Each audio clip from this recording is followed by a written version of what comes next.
Hey guys, so welcome back to Channel Claire.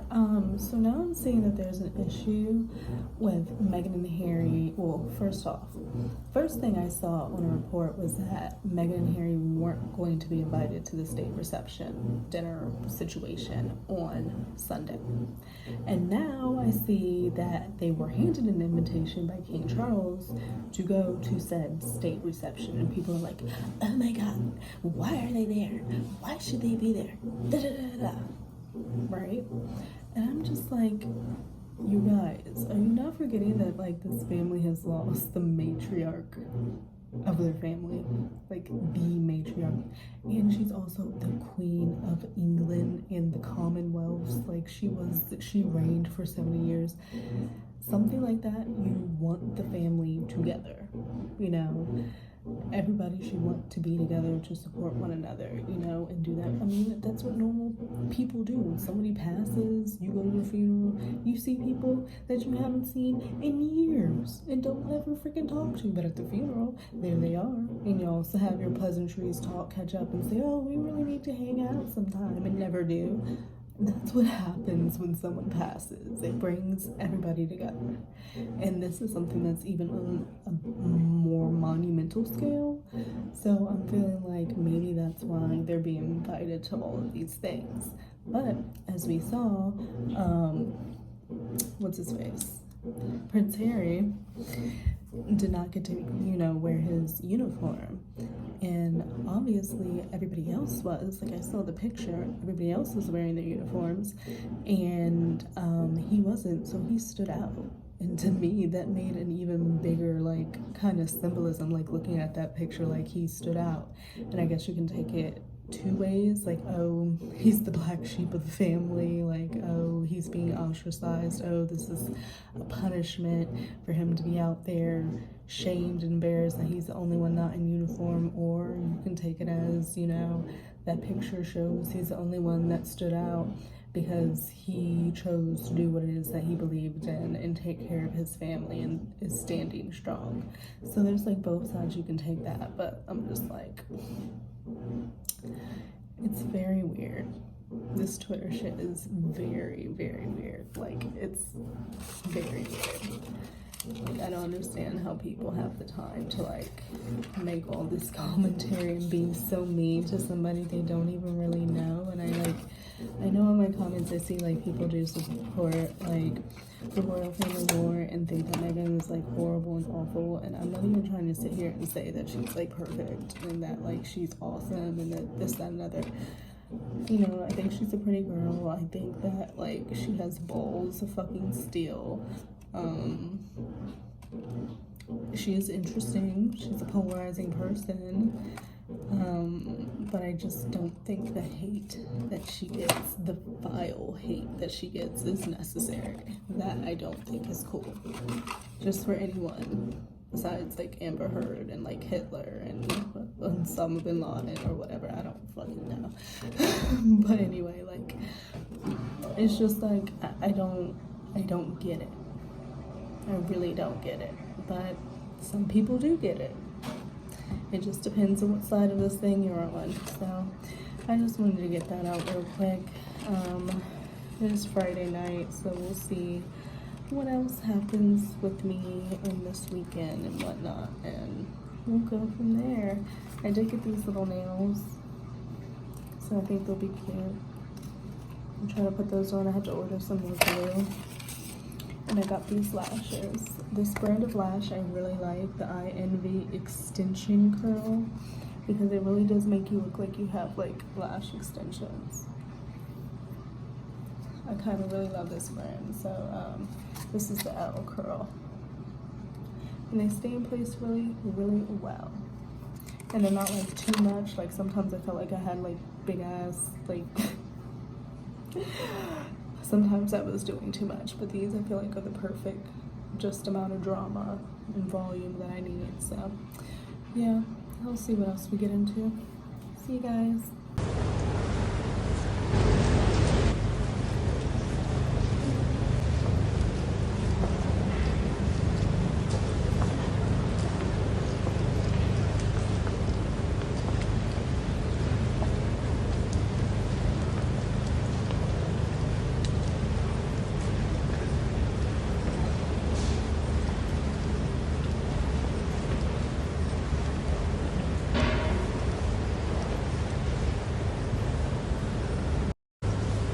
So I was watching the vigil and the grandkids are there standing, and A, I wonder how long they have to stand there. B, I see that Harry is in his dress uniforms looking very nice.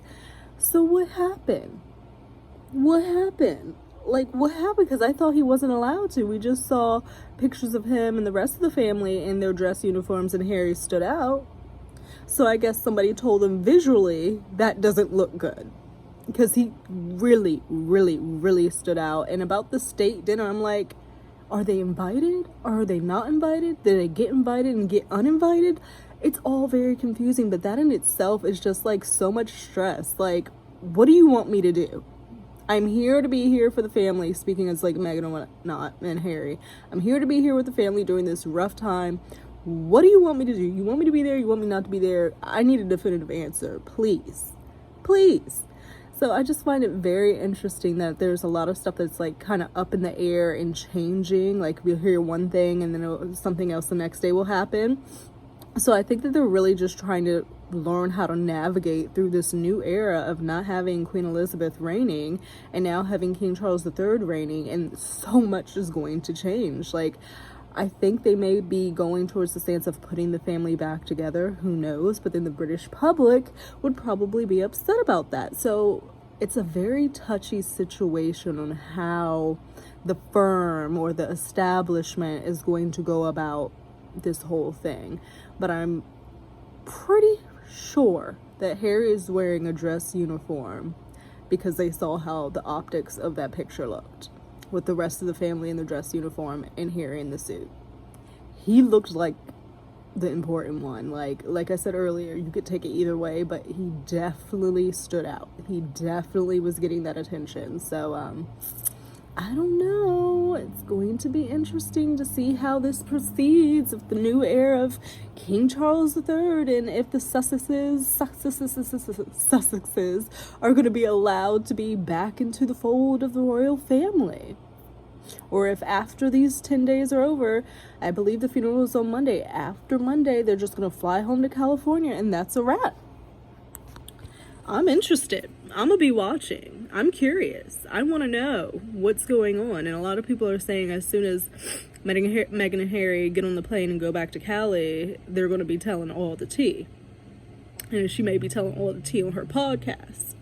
Now that would be something people would want to watch. It's not her going on and on and on and on about, you know, her being a preacher of women's rights and this, that, and another. And like, I'm not saying that I dislike Meghan.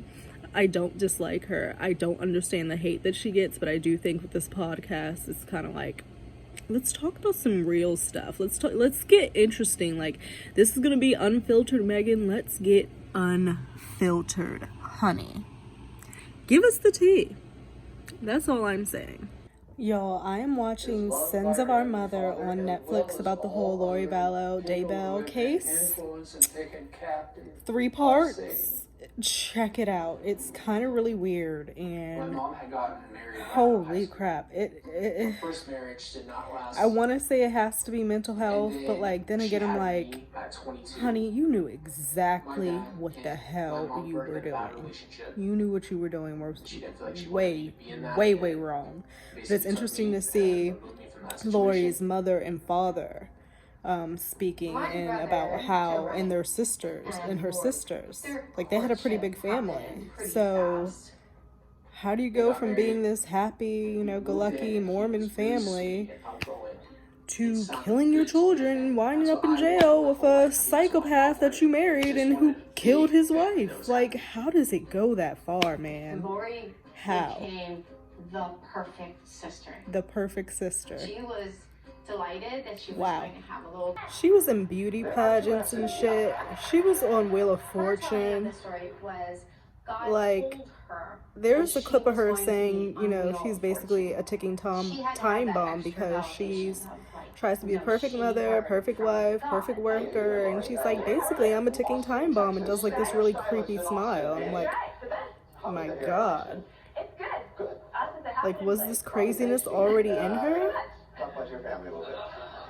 But she does seem like somebody who wanted to be in the spotlight, wanted to be noticed, wanted to be known. and now she is known like no fucking other and is one of the most infamous women in this country. Infamous. Good gracious. Terrible.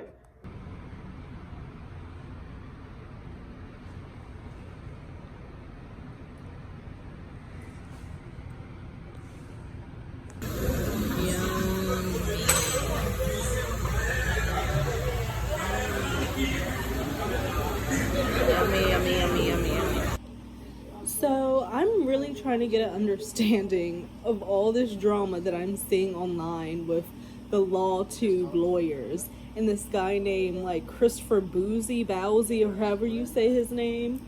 And I'm trying to find out what the situation is. And from what I can gather, what happened was that this Christopher Bowsy guy, I don't even know if that's his name, Christopher or whatever, I know it's just Bowsy.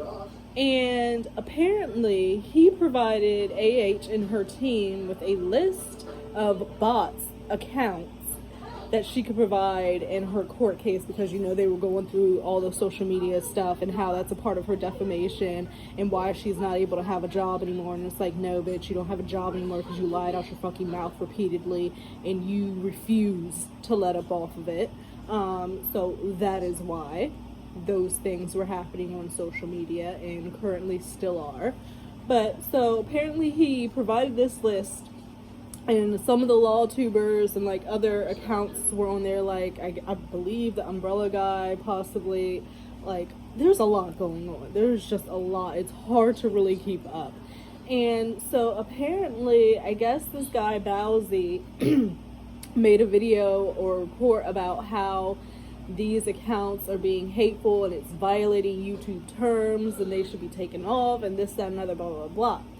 And then he started like pinpointing specific lawyers on YouTube and like putting all their information out there. Like, for example, Nate the lawyer started like literally doxing him, like talking about his family, like his parents and how his upbringing and like all types of shit, bringing up stuff that like is really nobody's fucking business. Whole time he has shit that he has done. So in retaliation, the Lawtubers were bringing out all his shit, and apparently like he filed for bankruptcy but hid the ownership of his company, which you're not supposed to do obviously when you're filing for bankruptcy or whatever.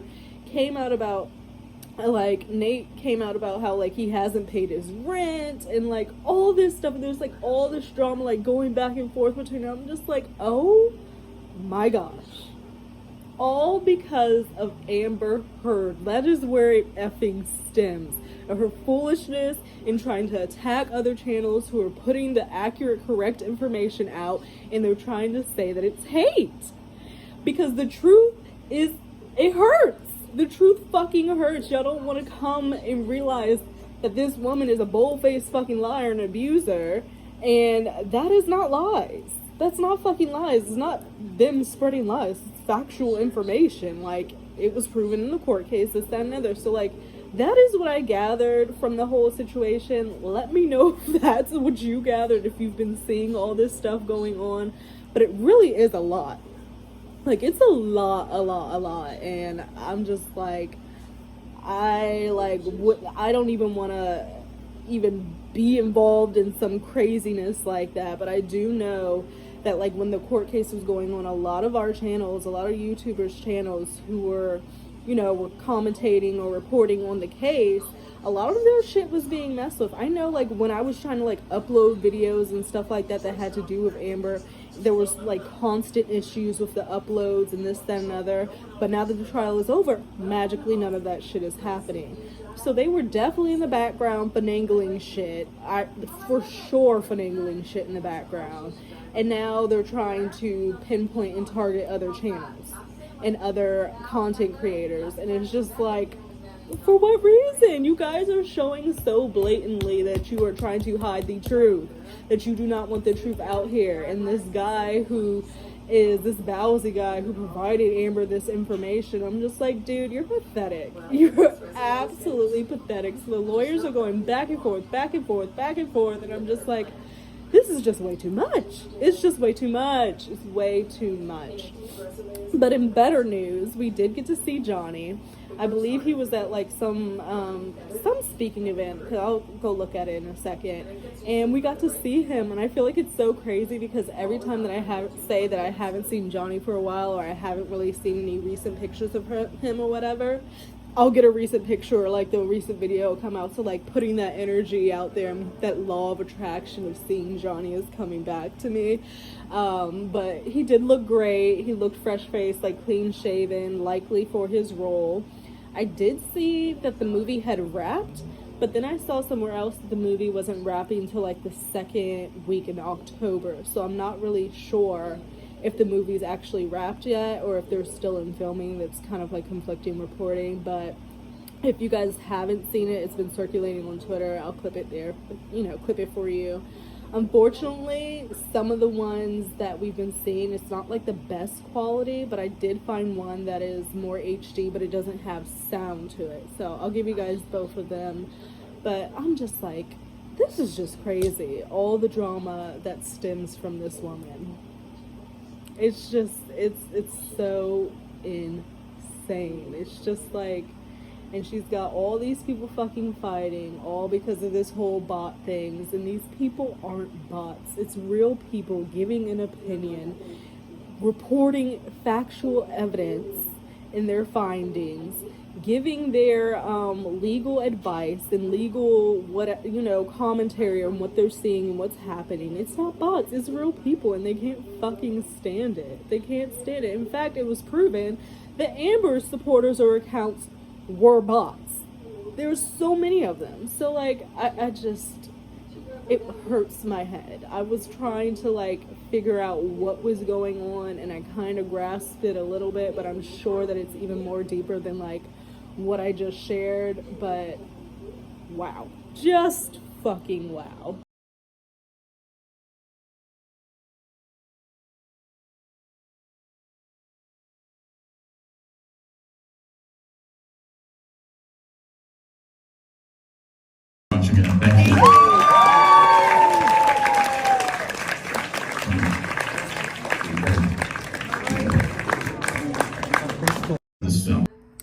I am so sorry, this video is kind of all over the place, but that's just what's going on. But I did just watch the Trisha Paytas, like her latest video of her like talking about her birth experience and stuff, right?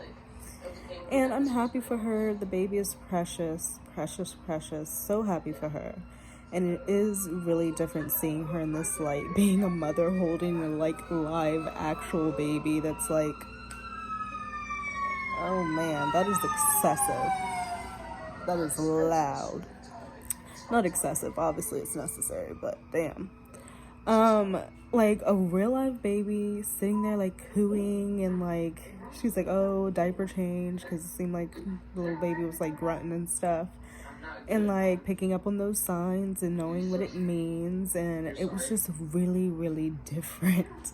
And like I keep saying that like it doesn't feel real, and I don't know if like any of you guys on here have watched Trisha Paytas in the past and know her history and everything like that, but I've followed her for a long time, and this is just, it's very different. It is very, very different. So but what I found interesting in one part, and I did clip it, just so for people who don't know, maybe you'll get familiar, but so back in the day, Trisha used to be on Frenemies with Ethan Klein. Ethan Klein is the brother-in-law of Moses, who is Trisha's husband. So Ela is married to Ethan, and Ela's brother is Moses, who's married to Trisha. Oh wow, I hope everybody's okay. Oh my goodness, oh, I hope everyone's okay. Jesus, that is loud. So a whole bunch of drama went down. They were on this podcast together, Ethan and Trisha, frenemies.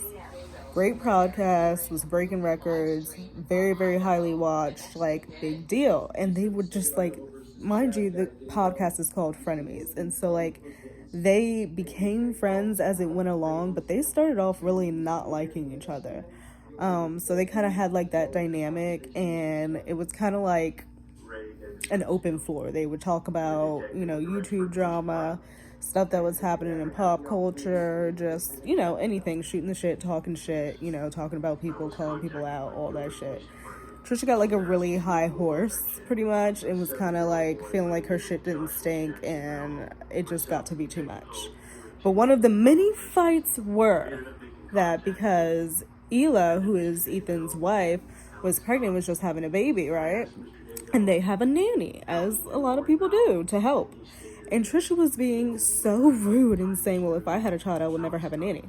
I would just never do that. You could give it to family. And they're like, well, our parents have a life, and like, you know, we work all the time, so like we need that additional help. And she was like, I would just never do that. I just think it's wrong. Like being super fucking judgmental about it. So like they go back and forth and are like fighting about it, and I'll clip it so you guys can see. And so like she's making it seem like, oh, I'll never have a nanny.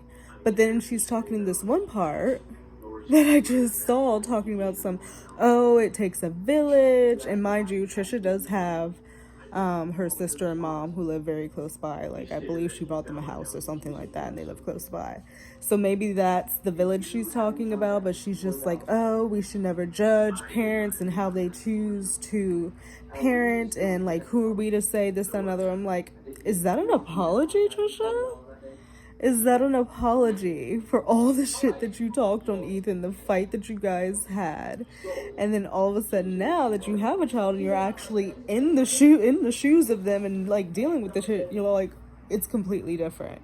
So I hope that she like gives a formal apology to Ethan, because she really was dogging like their parenting and was being super mean about it. And you can tell he was offended. So I hope there's an apology there. I wonder if Ethan and Ela have sent anything over to Moses and Trisha as like a congratulations, like, hey, happy that you had your baby, can't wait for our babies to meet up. Like, I wonder if it's gonna bring the family back together, or if it's just like gonna be still fuck all that, because it did ruin a family. Like, everybody was involved. Parents were tweeting, Ethan's mom was tweeting and shit. It was too much. It was much too much. But I'll clip all that for you guys. Trisha is truly one of a kind. She knows how to bring the drama. She knows how to make people talk about her. She is fully showing her baby. She has been in TikToks. She has been in multiple videos now at this point, and I believe the child is maybe only like a week old, if that. It's just, she lives her entire life online, so I don't really know what we expected, but yeah, it's very interesting. So I'll clip that for you guys. I hope that you had a lovely weekend. I really did just lay low. I went to the thrift store, got my groceries, cleaned up, threw shit out. I have like a whole rack of jewelry that like I don't use or don't wear, and I just needed to kind of like go through some stuff and consolidate, and just like, because pretty soon here I'm gonna have to pack up and go somewhere else. So I'm really trying to consolidate some stuff, throw out what I don't need, give away whatever I need to do,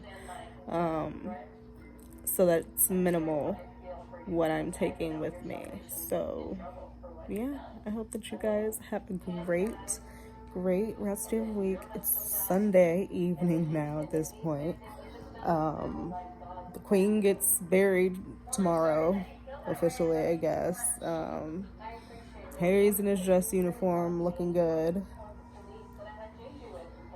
Lori Vallow is crazy as hell. Chad Daybell really stoked those flames and took it overboard. I just feel like it is just so fucking evil what they did to multiple people. And the fact that they had these people, like, oh my god. Anyway, I'm supposed to be ending this video, but yeah, I appreciate you guys who watch and listen and everything like that.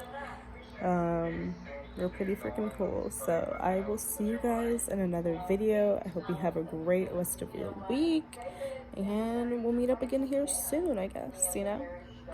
Bye. You know, I was gonna clip the fight with Trisha and Ethan, but then I was looking at the video more, and I'm just like, it just didn't feel right. Like, that was the past. The past is the past. Hopefully now she's in a much better space. Being a mother does change you completely. Like, she's been there, done that. So, like, moving on from all of that, I just felt like it'd be best not to. Honestly, if you know, you know. If you don't, you can go look it up. But, if you even care. But, I just felt like I'm just not gonna clip that at the end because it's just not necessary. And watching her with her baby and looking at her baby and just like being so happy, and it's such a dream that she wanted for so long, I'm just happy for her. And definitely are starting to watch Trisha Paytas again. Oh god, because little babies, they're so freaking cute, they're so adorable. So I don't know, maybe Trisha's gonna get her follower base back, and you know, it's gonna be interesting to see her raise little Malibu Barbie for sure. But I'll see you guys a little bit later. Bye.